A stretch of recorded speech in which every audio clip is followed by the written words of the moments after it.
किसी वाक्य के अंत में ता है, ती है, ते है आदि आए तो वह टेंस प्रेजेंट इंडेफिनिट टेंस का कहलाता है। दोस्तों यह अपने आप में एक गलत पहचान है। क्यों गलत पहचान है, आइए देखते हैं। जैसे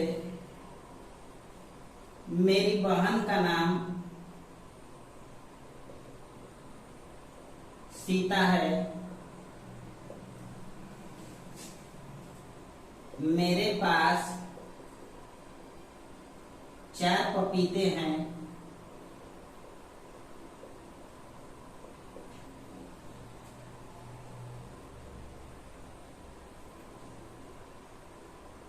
मैं यह कार्य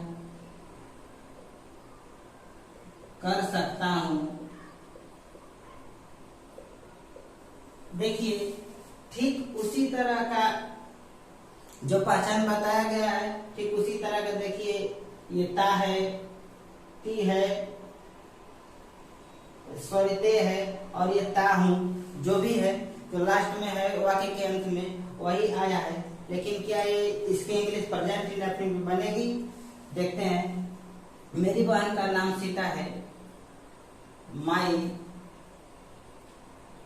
sisters name is Sita, I have 4 papaya, sorry यहाँ पपाया होगा। मैं यह कार्य कर सकता हूँ, I can do this work. देखिए ये इजाजन का प्रयोग है, यहाँ देखिए हैज हैव का प्रयोग है और ये देखिए हमारा मॉडल एग्रीव ऑफ कैन का यूज है।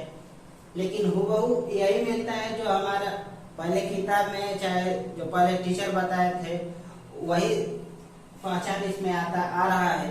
लेकिन ये अपने आप में गलत है। तो सही पहचान क्या है देखते हैं।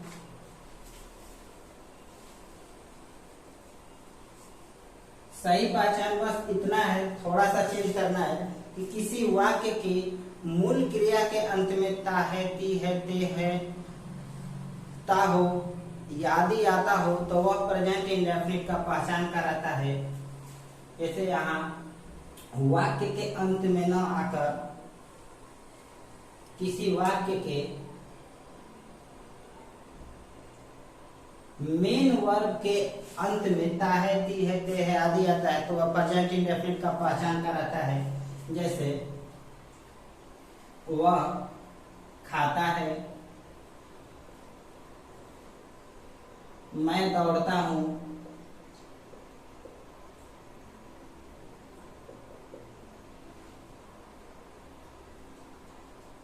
अध्यापक जी पढ़ाते हैं, सीता दौड़ती है। यहाँ देखिए जो लास्ट में आया है ये हमारा मूल क्रिया है यानी मेन वर्ब है, खाता है। ये देखिए हमारा मूल क्रिया है, ये देखिए ये भी हमारा मूल क्रिया है, ये भी हमारा मूल क्रिया है। अर्थात यह हुआ कि किसी वाक्य के मेन वर्ब के अंत में अगर ऐसा कोई वर्ड आता है तो हमारा यह प्रेजेंट इंडेफिनिट टेंस का पहचान कराता है। दोस्तों अब हम पढ़ेंगे पॉजिटिव सेंटेंस यानी साधारण वाक्य के बारे में। तो इसके लिए हमारे पास रूल बनकर आता है। रूल नंबर 1 कि यदि सब्जेक्ट सिंगुलर हो, यदि सब्जेक्ट सिंगुलर हो तो मेन वर्ब के अंत में, तो मेन वर्ब के अंत में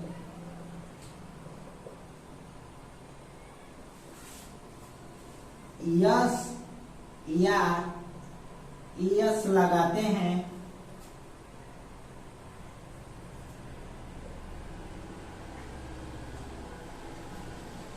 और प्लूरल सब्जेक्ट के साथ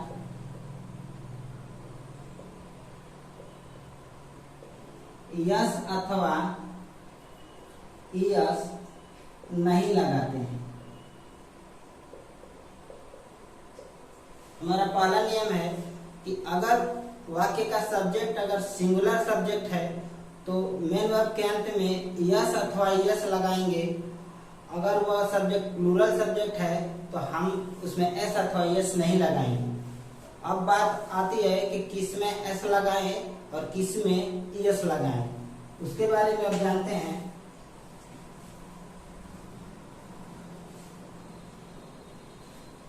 यदि मेन वर्ब का अंतिम अक्षर O X double S S H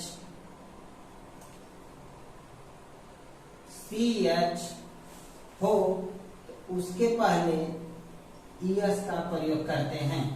sorry, उसके बाद हम ईएस लगाते हैं। कौन कौन सा? अगर वर्ब के अंत में ओ आ जाए, अगर वर्ब के अंत में एक्स आ जाए, अगर वर्ब के अंत में डबल एस आ जाए, अगर वर्ब के अंत में एस एच आ जाए, अगर वर्ब के अंत में सी एच आ जाए, तो हम सिंगुलर सब्जेक्ट के संग जब इन वर्बों को यूज करेंगे तो उसके अंत में हमें ईएस लगाना पड़ेगा। अब देखिए कुछ और रूल है कि अगर वर्ब के अंत में वावेल है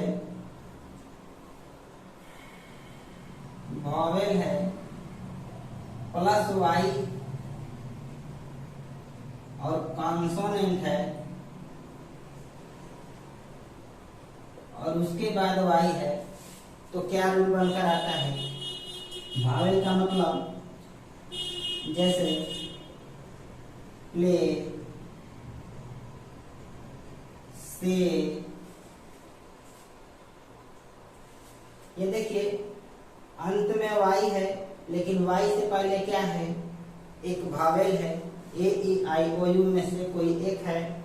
यहाँ देखिए कॉन्सोनेंट, तो कॉन्सोनेंट प्लस वाई। यहाँ देखिए क्राई, यहाँ देखिए ये वाई है, इससे पहले कॉन्सोनेंट है। तो जब हम इसमें अगर सिंगुलर सब्जेक्ट है हमारे इस वाक्य का जो क्रिया है इसमें, तो हमें क्राई को वाई को बदलकर हमें आई ई एस में बदल देंगे। यस तो यहाँ भी लग रहा है लेकिन बस ये है कि वाई की जगह पे आई आ जा रहा है, उसके बाद यस आ जा रहा है। या यूं कह ले कि वाई को बदलकर हम आई ई एस में बदल देंगे। यहाँ देखिए अगर ये ऐसा है तो हमें अगर सिंगुलर सब्जेक्ट है तो इसमें केवल यस लगाएंगे। अब नेक्स्ट रूल देखते हैं।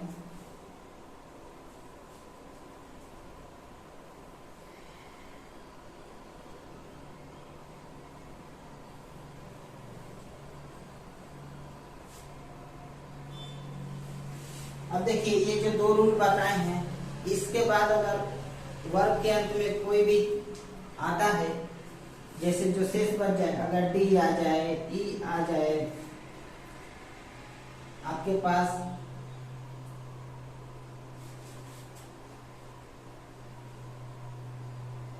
इन दोनों रूल को छोड़कर कोई भी आए तो उसमें हम यस लगाएंगे। जैसे अगर हमारे पास आ गया रीड, अगर हमारे पास आ गया कम,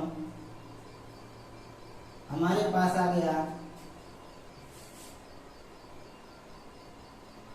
लाइक, तो ये देखिए इन दो रूल, ये जो दो रूल बताए गए हैं उससे ये अलग वर्ड आ रहा है, तो हमें यहाँ एस लगाना है। अगर रीड है तो रीड लगाना पड़ेगा, कम है तो कम से लगाना पड़ेगा, लाइक है तो लाइक से लगाना पड़ेगा। और ये घटना तभी घट सकता है जब हमारा सब्जेक्ट सिंगुलर हो, अन्यथा प्लूरल सब्जेक्ट के सामने ये बात नहीं लागू होगा। और एक और मोस्ट इम्पोर्टेंट बात कि ये केवल सिंपल सेंटेंस यानी साधारण वाक्य में ही लगेगा। जो ही आप साधारण से निगेटिव में जाएंगे इंट्रोगेटिव में जाएंगे, निगेटिव इंट्रोगेटिव में जाएंगे तो ये वाला रूल फॉलो नहीं होगा। ये केवल और केवल साधारण वाक्य के लिए ही लगता है। कुछ और नियम है, उनके बारे में भी अब जानेंगे। जैसे हमारे दिए गए वाक्य में ये वर्ड ज्यादा आता है, अपने शब्द, तो भिन्न भिन्न सब्जेक्ट रहेगा तो भिन्न भिन्न प्रकार का ये अपने के लिए आएगा। जैसे अगर सब्जेक्ट आई है तो अपने के लिए माई आएगा। अगर सब्जेक्ट यू है तो अपने के लिए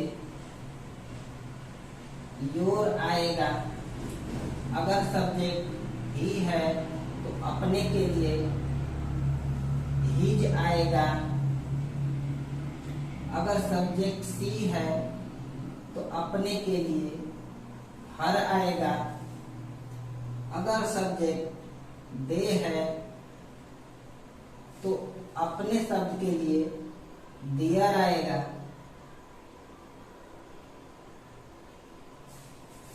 अगर सब्जेक्ट इट है तो इसके लिए अपने के लिए इट्स का प्रयोग होगा। और अगर सब्जेक्ट आपका कोई नाउन है, नाउन में वो भी नेम है, तो अगर नेम अगर मेल की स्थिति आता है तो इसमें हिज लगेगा। अगर इसमें फीमेल की स्थिति आती है तो इसमें हर लगेगा। अगर सब्जेक्ट वी है तो अपने शब्द के लिए और आएगा। जैसे मैं लिखता हूं, ये नोट में जरूर लिखिएगा। और वीडियो लंबा बन रहा है, इससे आपको ज्यादा ध्यान नहीं देना है। आपको बस कितना ज्यादा जानकारी मिलना है उस पे ध्यान देना है, वरना 10 मिनट के वीडियो में हम कितना बता सकते हैं। 2-4 एग्जाम्पल लेंगे, उसके बाद चले जाएंगे। ऐसी हमें नहीं बताना है, हमें तो बस बताना इतना कि आपको ज्यादा से ज्यादा जानकारी मिल सके, जिससे आप एग्जाम में परफॉर्मेंस कर सके। अब देखिए बनाते हैं।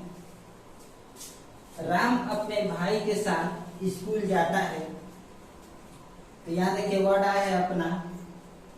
अब देखिए राम, राम कौन सा सब्जेक्ट है? तो सिंगुलर सब्जेक्ट है, क्योंकि राम अकेला है। तो राम गो, देखिए ओ वाला है तो यस लगेगा। राम गोज टू, अगर हम कहीं जाते हैं तो टू प्रीपोजिशन का प्रयोग करते हैं। कहाँ जा रहे हैं? टू, स्कूल जा रहे हैं। Goes to school. अब देखिए विथ, अब देखिए यहीं पे आएगा अपने भाई के साथ, अपने भाई के साथ। तो विथ और सब्जेक्ट हमारा क्या है? राम। तो राम का राम क्या है? मेल है, तो इसके लिए आएगा हिज ब्रदर। ये हमारा ट्रांसलेशन हुआ कि राम अपने भाई के साथ स्कूल जाता है। Ram goes to school with his brother. अब देखिए मैं यहाँ राम के जगह पे सीता लगाता हूं। सीता अपने भाई के साथ स्कूल जाती है। तो यहाँ देखिए यहाँ भी अपने वर्ड आया। तो हमारा सब्जेक्ट इस समय क्या है? सीता। सीता हमारा एक फीमेल है, तो अपने वर्ड के लिए आएगा हर, कि Sita goes to school with her brother.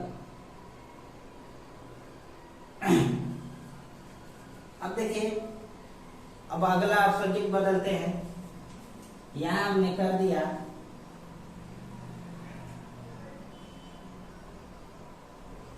वे अपने भाई के साथ स्कूल जाते हैं।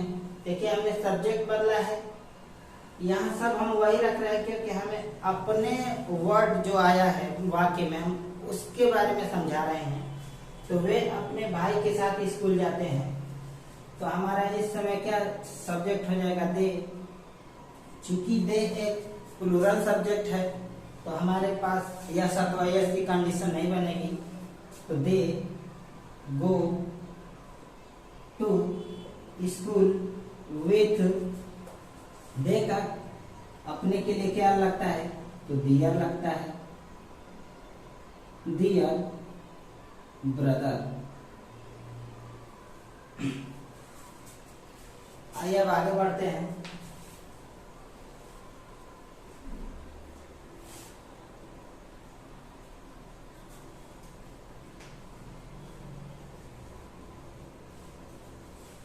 अब जानते हैं कि सिंगुलर सब्जेक्ट कौन कौन सा होता है और प्लूरल सब्जेक्ट कौन कौन सा होता है, क्योंकि ऐसे नहीं बना सकते किसी वाक्य का ट्रांसलेशन, क्योंकि इसमें भी रूल है। आइए देखते हैं सिंगुलर सब्जेक्ट या प्लूरल सब्जेक्ट। सिंगुलर सब्जेक्ट में ही, सी, इट और नेम में फीमेल का हो सकता है और मेल का हो सकता है। अब देखिए प्लूरल में आई, वी, यू, दे और एंड से जुड़कर बने नाउन, एंड से जुड़कर बने सब्जेक्ट, एंड से जुड़कर बने सब्जेक्ट। जैसे मैं लिख दूं राम एंड श्याम। यहाँ देखिए दो नाउन एंड से जोड़कर बने हैं, तो क्या कहलाएंगे? प्लूरल कहलाएंगे। ये रहा सिंगुलर सब्जेक्ट और प्लूरल सब्जेक्ट। हम ज्यादा से ज्यादा सब्जेक्ट के बारे में जान लेंगे, उतना ही हमारे लिए अच्छा होगा। हम हमेशा सब्जेक्ट पे ध्यान देंगे। तो ये देखिए सिंगुलर सब्जेक्ट और प्लूरल सब्जेक्ट हो गया। अब हम प्रोनाउन के आधार पे हम देखते हैं कैसे सब्जेक्ट बनाया जाता है।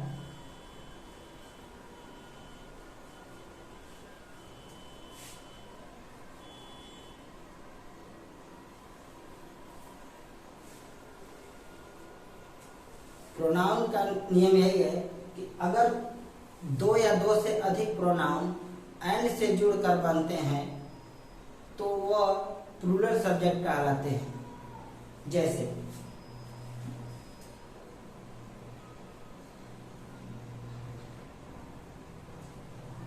ये रहा प्रोनाउन।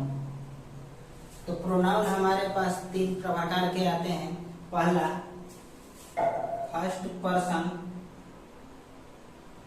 दूसरा second person, first person, second person, तीसरा थर्ड पर्सन। क्योंकि जब हम बनाने जाएंगे तो उसमें सीक्वेंस लगता है। उस सीक्वेंस को सीखने से पहले हमें ये जानना पड़ेगा कि फर्स्ट पर्सन का प्रोनाउन कौन सा है, सेकंड पर्सन का प्रोनाउन कौन सा है और थर्ड पर्सन का प्रोनाउन कौन सा है। तो फर्स्ट पर्सन में दो आते हैं, एक आई और दूसरा वी। सेकेंड पर्सन में केवल एक होता है यू। और थर्ड पर्सन में जो जितने अब सब्जेक्ट थे जो बच गए वो थर्ड पर्सन में आ जाएगा। इसमें आ जाएगा आपके पास ही, सी, इट, दे, वी,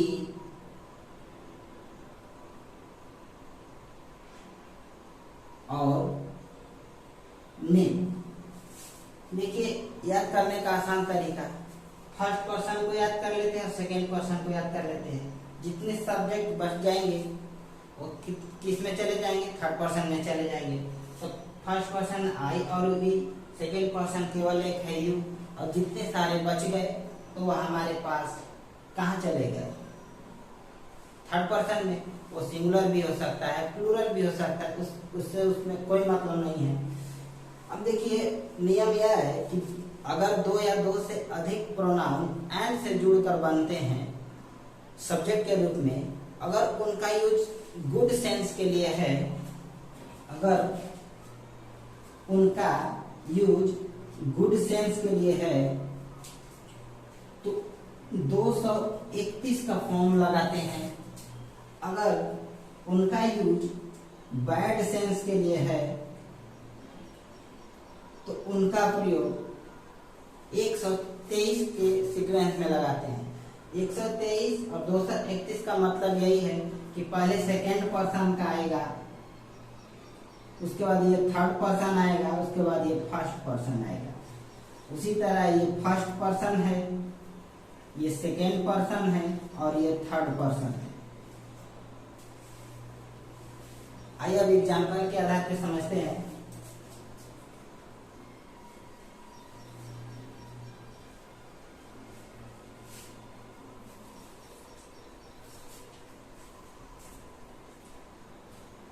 मैं, वह और तुम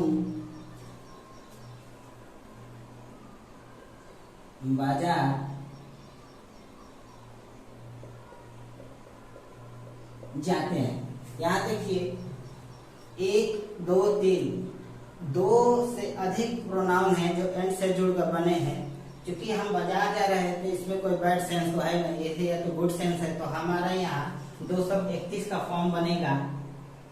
231 का तो देखते हैं कि दो कौन सा है, तो दो हमारा सेकेंड पर्सन ये है, थर्ड पर्सन कौन सा है, ये है, और फर्स्ट पर्सन कौन सा है, ये है। तो हम लिखा हिंदी में भले ही ये सीक्वेंस है, लेकिन अंग्रेजी में जब हम बनाएंगे, इसको ट्रांसलेशन करेंगे, तो हमें 231 के सीक्वेंस को फॉलो करना पड़ेगा। तो हमें सबसे पहले 2 को लिखना पड़ेगा यू, उसके बाद ही,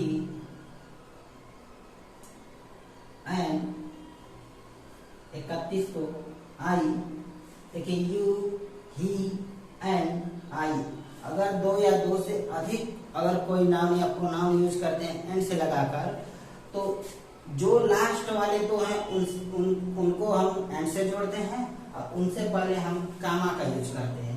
तो ये देखिए हम कामा का यूज किए हैं, जो लास्ट में बचे उनको हम एंड से जोड़े हैं। और ये सदैव प्लूरल सब्जेक्ट कहलाएंगे और प्लूरल वर्ब लेकर आएंगे। तो देखिए यू, ही, एंड आई गो, कहीं जाने के लिए हमें टू लगाना पड़ता है। गोइंग टू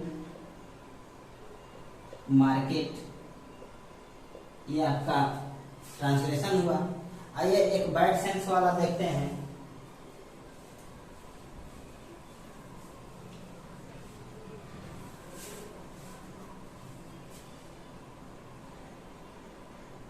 राम, मैं तथा तुम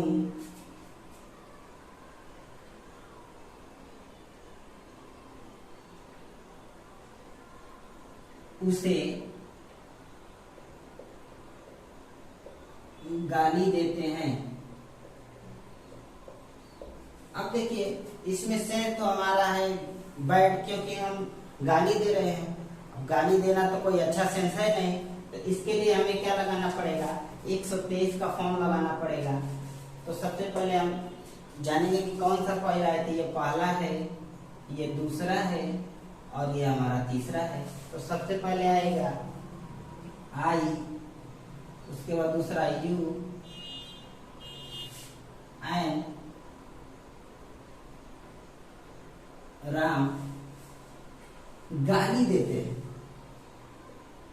क्योंकि ये प्लूरल सब्जेक्ट हो गया है तो हमें यह साथ ये कोई रूल लगाना नहीं है। ए बी यूज किसे दे रहे हैं, उसे दे रहे हैं।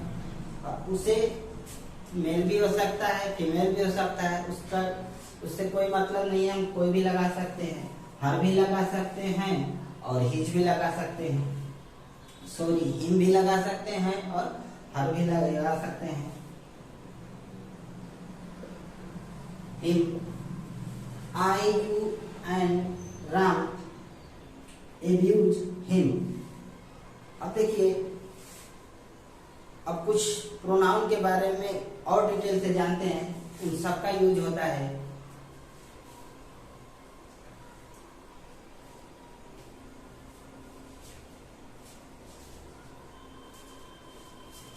ये देखिए नॉमिनेटिव केस है,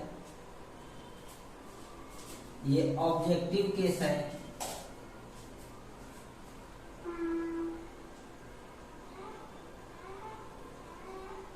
नॉमिनेटिव केस में I, you, we, they, he, she, it और ये आपका नेम। नेम में मेल का हो सकता है, फीमेल का हो सकता है। तो आई का ऑब्जेक्टिव केस मी होता है, यू का ऑब्जेक्टिव केस यू होता है, वी का ऑब्जेक्टिव केस अस होता है, दे का ऑब्जेक्टिव केस देम होता है,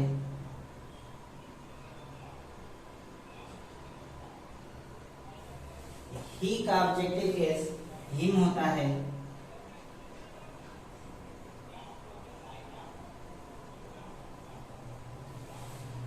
सी का ऑब्जेक्टिव केस हर होता है, और नेम में अगर मेल है तो हिम हुआ, अगर फीमेल है तो हर होगा, अगर प्लूरल नाउन है तो दियर होगा, अगर सिंगुलर है तो आपके पास हिम या हर होगा। अब इनका यूज कहाँ होता है? इनका यूज ऑब्जेक्ट के रूप में होता है। जैसे मैं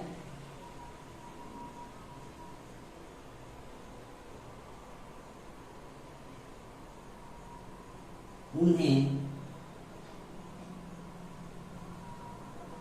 पढ़ाता हूँ,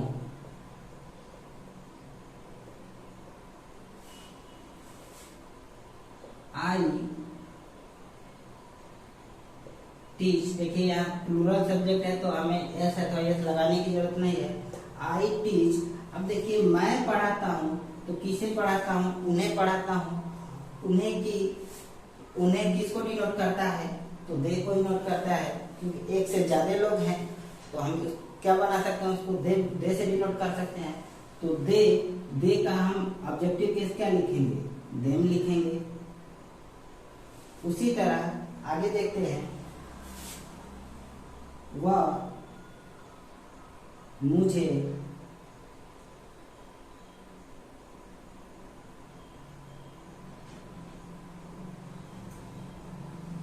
पढ़ाता है। यहाँ देखिए मुझे आया है तो यहाँ जो ऑब्जेक्ट के जगह पे है तो कौन सा केस आएगा? ऑब्जेक्टिव केस आएगा। क्योंकि ये सब्जेक्ट है तो यहाँ सब्जेक्टिव केस आएगा। सब्जेक्टिव केस का मतलब नॉमिनेटिव केस आएगा। तो ही, अब देखिए यहाँ सिंगुलर सब्जेक्ट है तो ऐसा तो यस लगेगा। ही टीचर मी, वह मुझे पढ़ाता है। इसी तरह ये ऑब्जेक्टिव केस का यूज होता है।